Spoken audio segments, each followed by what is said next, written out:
I have so many people that I know that are still reminiscing about the good old days. They're still reminiscing about, oh, back when we knew these people, or back when we made money this way, because they just didn't accept change and backfill and pivot. If you're in the coaching and consulting world, you know that that is dried up like a desert. So our income sources have changed and we have backfilled and pivot, backfilled and pivot. This is your role, guys. It's that or suffer. Everything will always be changing.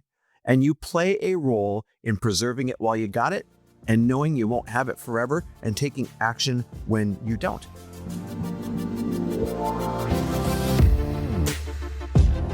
Welcome, everybody, to the Chris Harder Show, where we are making you unapologetic about your pursuit of success, knowing that when good people like you make good money, they can then do great things. My name is Chris Harder, and several times per week, I will bring you epic guests, solo episodes, and every single tool, trick, and skill set you need to grow your business, grow your money mindset, and to grow your wealth to levels that you have never reached before.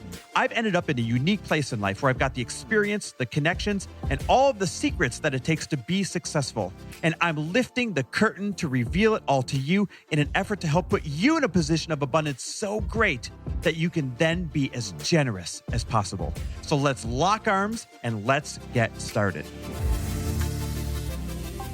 And we're back. With another episode of He Said, She Said. It's so funny. Lori and I just high-fived each other and we're like, all right, we got this. Good energy. Let's go. Because sometimes when you sit down and record an episode, even though you know what you want to talk about, you're just like, you're tired or you're calm or you're relaxed. It's Sunday morning. Yeah.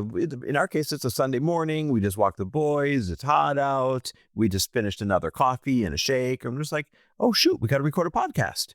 So here's what we want to talk about today. And I think this is going to resonate with a lot of you because life seems to be changing quickly right now. And the changes in life, mostly driven by AI and things like that, are not only happening faster than ever and more dynamic than ever and bigger than ever, but it's causing changes in business. And when you have changes in business, it changes your life. And when you have changes in life, it changes your business. And it's one big wheel. Now, what I want to kind of start with is this, the concept that life will forever be a revolving door. And I think sometimes we as humans forget this. We get so stuck on this is my forever business. This is my forever set of friends. This is my forever path, that we forget that life is really just an unpredictable revolving door. And the pain comes from not expecting that. Mm-hmm. The pain comes from expecting that life is not a revolving door and that everything's going to stay the same when we as humans don't even stay the same, you guys. We as a human species, much less individuals, don't even stay the same in what we want as we learn and as we evolve. So of course, life is just a revolving door. And we're on our walk talking about this.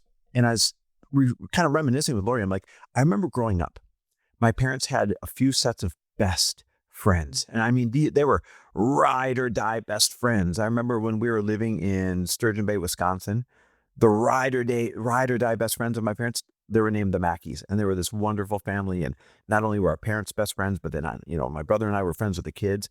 And boy, I thought it'd be that way forever until we picked up and moved. And then we moved to Milwaukee, Wisconsin. And my parents had new ride or die best friends, the Kesslers. And not only were they best friends, but us kids were all best friends. And I thought that would last forever. Things change and people come and go from your life. And sometimes they don't come and go completely like a light switch turning on and off. Sometimes they're very present in your life, and sometimes they're more distant in your life, but they're not gone. Well, what does this have to do with business, which is why a lot of you tune in? Business trends are the exact same thing. Some come and go completely. Some are really present in your life for a while, and you're minting money, and then they don't go away fully, but they're certainly not what they used to be. Mm-hmm. And the pain comes from thinking that it's going to be that way forever. Friends are very much, when you think about it, area and activity consistent. Like they're exactly connected to the area that you live and the activities that you do at the time. And so looking back at all of the different groups of friends that we've cycled through in our adult life, when we were first married, and we didn't really have a direction or a plan. And I was working random jobs and you were at the mortgage company. It was very much our friends were the people that you worked with. Location based. It was the people that you worked with, friends from work. I made friends with the wives of the people at your work because I was doing random jobs. And it was very much friend groups that we were just kind of put together, especially in my case, because of circumstances. And so I didn't really feel like anyone was a great fit, but we had a lot, of things in common, and we traveled together because of your work and things like that. And I remember feeling a little bit like, oh, I'm not really sure these people are a great fit, because we were not essentially finding friends around core values and building a vision together. And so then when we got into network marketing, I felt a much closer fit with a lot of the friends that I made there because we were building a vision together. And the friend groups that we made there, some of the couples there were like, wow, we're going to be best friends for life. Like, I can't tell you how much energy and fun we would create and have when we were together as couples, because we were really building towards a vision together. And then when that chapter started to come to a bit of a close or change a little bit, we really grew apart because we weren't getting thrown together by all of the trips that we were going on, by flying to help build each other's teams, by seeing each other all the time, because we were now doing something different.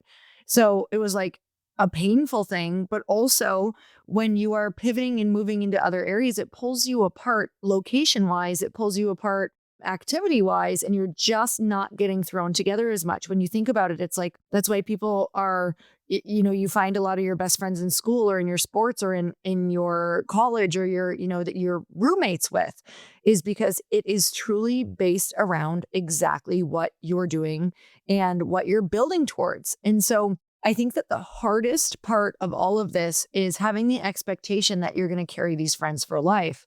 And, Chris and I have also now, fairly recently in the last 10 years, had a lot of different couple friends who were like, we're going to be best friends with them for life. And then all of a sudden a marriage breaks up, or they move, or, they go in a completely different direction of what you're going, or even belief system. We've seen that, different religions, different beliefs, and it just pulls you apart.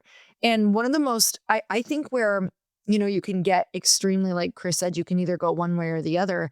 You can either say like, oh, we're not going to be friends with people, or, oh, this is so sad. See, nobody stays together. The only people that you have are each other or your family.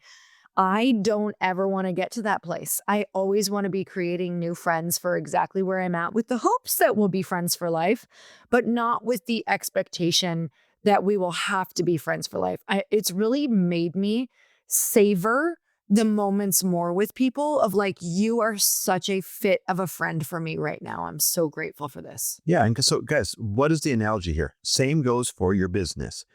Your business is a revolving door, just like your life and your relationships is a revolving door. And a lot of times they go hand in hand. And so what happens when this revolving door revolves? What happens when this happens to you?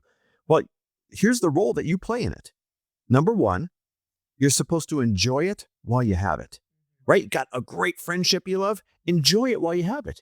Got a great way of making money? Enjoy it while you have it. And take care of those things as long as you can. Take care of the friendship, take care of the money. But then number two, be open and aware of the fact that life will cause a revolving door. Things will change, and it's up to you to backfill the gap or to find the pivot. That's it, guys. These are the two roles you play in this ever-changing revolving door of life and business. Number one, enjoy it while you have it and take care of it. Number two, be open and aware of the fact that it is going to change at some point. Don't be freaking naive, and find the pivot, find the backfill when it changes. Your choice is to backfill the missing friend, or the missing relationships, or the missing business trend, or the missing income, or be sad and suffer. That's it, guys. Okay, hey, real quick, I'm going to interrupt, but it's for a really good reason. Let me ask you this. How are you really feeling right now about your social media content game? And this is an important question. If I had to ask myself, I'm asking because my social media game sucked the past couple of years. I mean, it was terrible. Every time I tried to hire it out, it didn't work. Their content was totally not me. And then when I would take it back over myself, it just never got done. That was until I finally found a team that stopped confusing social media content, just putting stuff up, with actual real social media strategy. The reality is this: social media matters if you're building your business, and you can't ignore it even if you want to. Trust me, I tried. Consumers are spending over $1 trillion with a T through social media every single year. Not scrolling, buying and hiring people, choosing who they trust by voting with their dollar. And it's not going to you, it's going to somebody else like me instead. That's why I want to introduce you to my personal CMO, Melissa Duglecki, and her team at the Brand Lab. I swear by her and her team. Melissa is somebody that both Lori and I have trusted with our marketing for a long time now. She's worked on our launches and our social media strategy, our copywriting, landing pages, my brand, and like much more. And in my world, I don't trust effort or intention. I'm sorry, effort and intention are not good enough. I only trust results. And we're finally getting them with Melissa and her team. Like, it feels so freaking good to see my social media go up on a consistent basis and actually like what they're putting up. So here is the deal. I've got a gift for you, but only for a few of you. I've asked Melissa to offer some of my listeners a limited number of spots to get a fully customized social media strategy, just like I got, covering your messaging, your positioning, bio, and content strategy. Now, when you use code Chris at chrisharder.me/social, that's chrisharder.me/social, you get $1,000 off as a thank you from me to you for listening. So go to chrisharder.me, that's .me/social, use code Chris and get $1,000 off as a thank you. If your social media results suck right now, like mine did, or if it feels overwhelming, trust me, just try this. The missing piece isn't more effort. That's what I was doing. It didn't work. It was the right strategy and the right team. Go to chrisharder.me/social, get $1,000 off your custom social media strategy as a thank you from me to you. I have so many people that I know that are still reminiscing about the good old days. They're still reminiscing about, oh, back when we knew these people, back when we made money this way, because they just didn't accept change and backfill and pivot. Our income sources have changed dramatically. If you're in the coaching and consulting world, you know that that is dried up like a desert because AI now makes information free. So our income sources have changed and we have backfilled and pivot. This is your role, guys. It's that or suffer. And that is life's law. Everything will always be changing and you play a role in preserving it while you got it and knowing you won't have it forever and taking action when you don't. This also applies to like, how do you pivot? How do you find the next trend? How do you find the next like-minded friends? Remember, Lori's talking about, friendships are based on having activities in common and locations in common. Well, a good example is go join masterminds. A good example is put on your own little trips and travel with other people. And if you don't have them, join the ones that already exist. Like, for example, I'm putting this trip where we are going up the coast of Southern California starting at the end of September. Small group, 10 people. And it's a remarkable 10 people. We have literally the world's top concierge doctor that is a doctor to just all of the A-list entrepreneurs. We've got somebody who owns a massive HR and headhunting company going. We've got an AI tech genius going.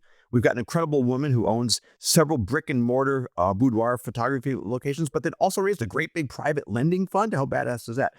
It goes on and on. We got the owner of a creative studio that helps founders and celebrities tell their story. We've got a remarkable engineer who built this great big business out of 3D printing. We've got one of the original founding employees from Postmates and Uber Eats, who is a go-to-market specialist. Imagine the conversations you could have about going to market with someone like that. We've got a woman who owns a multi-million-dollar salon and teaches other women how to do this. Like, guys, those are the kind of people that said, I need to go on a trip and backfill some of the relationships that have changed or backfill some of the ways that I've made money in the past. And this is the kind of container where I get to have that conversation. And also, don't count yourself out if you're like, well, I'm not that, what he just said about all those people. That's exactly the room that you want to be in. Mm-hmm. Like, I don't know about you, but I actually want to be the dumbest person in the room so that I can get all of the benefits of everybody else. Plus, you have so many things to offer. Like, I literally know anybody listening to this has so many things to offer. And sometimes you can't fully discover what you have to offer until you're in a room like that and you start seeing gaps and you realize, even though you're in a room with such insanely epic people, this has happened to me multiple times, who are light years ahead of me, you're like, wait a minute, they're not seeing this gap, or wow, they've never been through this, or wow, I actually really helped them with their personal relationship. Like, there are so many things that you're going to discover about yourself on this trip. So whether you are someone who is out there just slaying it, you need this, or whether you're out there and you're like, wow, I really need to be around people who are ahead of me, this is the perfect spot for you. Yeah, this reminds me of when we went to Guatemala with Lewis Howes and Christina from Fully Raw Christina and Amanda Bucci and Scooter Braun's brother, Adam, and Val from Dancing with the Stars. Like, we were really intimidated to go on that trip. Listen to that lineup. And then we all left close friends, because when you go travel together for several days, the bond that happens is unmatchable. I know that's not a word, but there's nothing that replaces it. That's why The Bachelor, the TV show, does what they do. They put everybody on a romantic setting and do really cool things, because nothing creates a faster bond than having those experiences together. So why do I bring this up? We got one spot left. You heard the roster of who's going. There is one spot left. I don't care if you want to be, quote unquote, the dumbest person on the trip. I say that jokingly because of what Lori just said. Or if you're like, ooh, that's the room I want to be in, because that's the kind of high value exchanges I'm looking to have for 4 days. Either way, I can't wait to see who grabs this last spot. First class, highly curated, but slow paced. Nobody does it better. I can't wait for you to experience this. If you want to come and grab that last spot, literally right now, hit pause, hit stop, and DM me, Chris W. Harder. Just say, I want to go on the Found trip. I'm calling this new series of trips Found, kind of like a founder, but also you're going to find what you're looking for, the conversations, the life-changing perspectives. It's going to change the trajectory of your life forever. So just DM me real quick, Chris W. Harder. I want to go on the Found trip. I'll answer any questions you have, and we'll see who gets this last spot first. All right, you guys, we're so grateful for you, and we will talk to you next week. Thanks for listening. And if you loved this episode and know of someone else who is as successful as they are generous, please pass them on to me. It would mean the world to me if you help me get this cause and this message out to as many listeners as I can. So please, if you liked what you heard, it goes a long way if you take 30 seconds and leave me a 5-star review and share this with your friends. I'll be forever grateful. And until the next episode, cheers to your success.